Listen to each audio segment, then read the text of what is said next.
The mass relay system and Citadel have always had one major flaw. What about the 99%?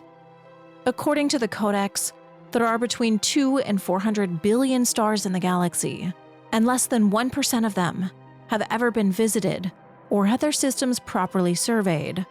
So where is all the life? Where are all the aliens? Where is the 99%? According to NASA, there are roughly more than 10 billion terrestrial planets across the Milky Way galaxy. And we're told that the mass relay system extends across the entire galaxy, and that the entire system converges on the Citadel, which we do see on the map. But I don't think this can be true. We're told about a few other races that exist within the world that we just haven't seen yet. But in no way can those races make up the other 99% that we don't know or hear of amongst the Citadel races. Yes, the reality of these limitations are probably due to this being a video game and an isolated story, but the lore behind it doesn't add up, and it leaves more questions than answers. The Citadel was created long ago by the Reapers, as was the mass relay system, but our known history with it in the current cycle only extends back roughly 3,000 years to 500 BCE. This presents a problem within the timeline that surpasses the individual cycles. We're told that the Citadel is the Reaper's creation, designed for the races to grow alongside its existence as planned. But the Citadel that we know only has less than 1% of the galaxy's races connected to it. This means that 99% of the rest of the galaxy is either not advanced enough to make it to the Citadel, which seems unlikely, or they're unaware of the Reaper threat, which also seems unlikely, or maybe they don't have access to the mass relay system for some reason, which again also seems unlikely. Even in our own world, we are trying to make sense of this phenomenon, which is obviously very different than the Mass Effect universe. But for our real-world comparison, we have the Fermi Paradox. The Fermi Paradox essentially asks, where is everybody? It explains that there is the potential for life out there, with habitable planets and worlds that are much older than ours, meaning there should be plenty of life from either far away or at least in the past. The silence we are met with is called the Great Silence, the absence of alien signals or spacecraft or any evidence of life outside of Earth. So again, where is everybody? A lot of our problem in the real world stems from humanity only being able to listen to the rest of the galaxy within a very short time frame. But for Mass Effect, this isn't the case.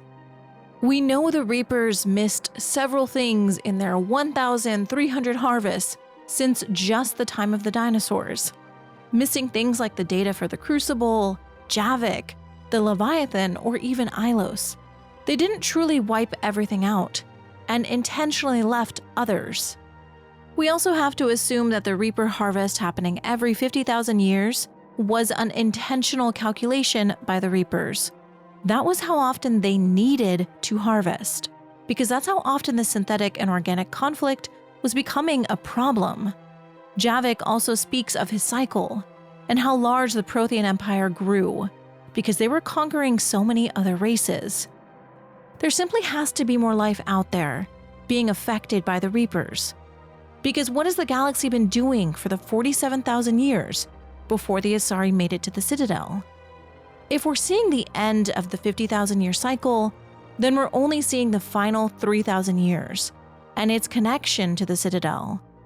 On an even bigger scale, in the 65 million years since the dinosaurs were wiped out, the Reapers would have harvested the galaxy 1,300 times. How many races did they wipe out? But more importantly, how many races did they leave to continue to evolve? Even in the 3 short years of Shepard's story, there is the Ralloy, the virtual aliens, the Keurig, and even the Geth, who are only a few hundred years old. The chances of there being life outside of the 1% that we know, compared to how much life we've experienced in such a short time, tells us that there has to be more out there, statistically. So if the Citadel is truly the hub of everything, why are there only a handful of races that are part of Citadel space. It doesn't make sense. And is this by design? The Mass Effect relay system and the Citadel are still a mystery, and we already know that there are several relays that are inactive. But are there even more that have been intentionally disabled, hidden, or destroyed? Are there other relay systems that we just don't have access to on purpose? It makes sense that a limited amount of relays would maybe be active at a time during one specific cycle. Maybe the Reapers would want to ensure success in their harvest by ensuring that they had a 100% chance of destroying or harvesting a controlled population across the galaxy. So relays were maybe made dormant on purpose. This could be another reason to explain why the system that we can access is fairly isolated in a pocket. Maybe there are multiple pockets, intentionally disconnected from the others, to ensure that the races weren't able to overwhelm the Reapers. Maybe past cycles found out what the Reapers were doing and what the relays were actually for. And maybe like the Protheans before us, they were taking steps to help future cycles. So they deactivated or destroyed mass relays, trying to give the next cycle a better chance. Maybe all of this could have shown the Reapers what they could have potentially faced one day, and so they adjusted their parameters to ensure success. In the 2023 N7-Day blog post, this concept art of a Citadel was shared, but it's altered concept art of the old Citadel that we know, except this new version doesn't have a skyline of buildings like we've seen before. And I think that's for a reason. In Revelation, we learn that the Citadel didn't have these buildings before the Asari discovered it. The wards had been built by all the races that we know in the 2700 years after the discovery of the Citadel and after the formation of the Council. That means that the Citadel probably looked a lot like this bare one before the Asari arrived, without the wards and without the Presidium. This image also has a planet we don't know, because this doesn't match previous images of where the Citadel was left after Mass Effect 3. We know it can be moved, but where is this one? In the tease, we also see this ship exploring it. It looks abandoned, not destroyed. It doesn't have a skyline, lights, or a Presidium, and it doesn't really look like the one that we're familiar with. Yes, it could be the one that we know after the Reaper War. Maybe this is during its reconstruction, or maybe it was abandoned. But could it also be a new Citadel? Could this be a Citadel that hadn't been discovered or had been abandoned during a previous cycle? And that's why it is empty like ours was before the Council was formed. Is this image of whoever is in the ship uncovering something that was only discoverable by venturing out of the 1%, something newly reachable by a new active relay? The mass relay system, no matter the decision at the end of Mass Effect 3, is forever changed. Destroy, control, synthesis, whatever, it doesn't matter. The Crucible blast is still sent through the relay system, connecting to the relays that we know. But what really happened with this? Were the relays changed by the Crucible?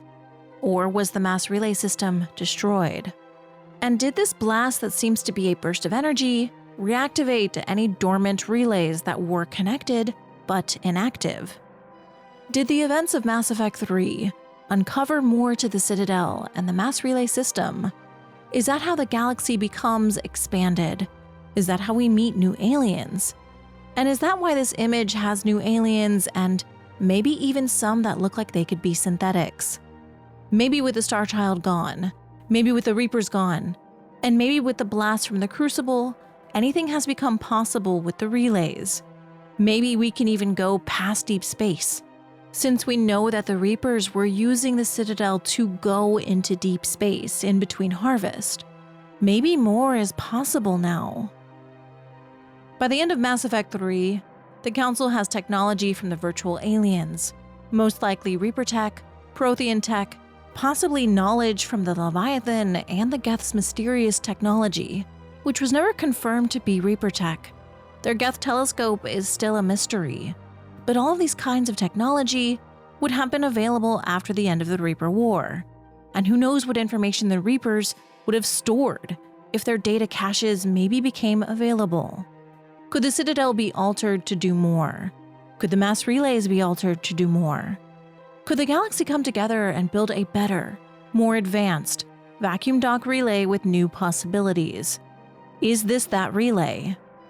I keep coming back to this relay and the information on the footage. The mention of Green Dagger and the Quarian and human-sounding name. Everything about this seems to be the races and maybe organizations coming together. And the movement across the screen shows a potential new threat, with new technology we haven't seen before. Did Shepard's message of togetherness really unite the galaxy in a way that this technology could bring them together? And are they going to come together once again to face a new threat? What the Crucible Blast really did is still unknown. How did it change the galaxy? How did the mass relay system being disrupted, if it was, affect the races of the galaxy? Could the blast have also destroyed the mass relay system as we know it? Could communication have been cut off? Could travel have been cut off? What does the galaxy look like when the races of the Milky Way carve their own path? Hopefully we find out in Mass Effect 5. This isn't a theory with concrete answers or solutions. This is an open-ended questions about something in Mass Effect that has never made sense. It's also an exploration into something we know very little of. The mass relay system and the Citadel itself remain mostly a mystery, with plenty of room to be expanded upon. Everything we're told about them is also through the eyes of those who created them, who are using them to kill as efficiently as possible. How can we trust what we are told? How much of the truth has been hidden? And what can these amazing advanced pieces of technology really do when they're not being controlled by the Starchild or the Reapers? N7 Day always makes me think about the future of the series and makes me reanalyze past clues. So I have some other new theories I'm working on as well. If you're interested in Mass Effect 5 theories or Mass Effect lore, make sure to subscribe for more. Thank you so much for watching, and thank you to my channel members and Patreon supporters who get access to this video first. You guys are truly the best. Thank you. Thank you everybody, and I'll see you next time.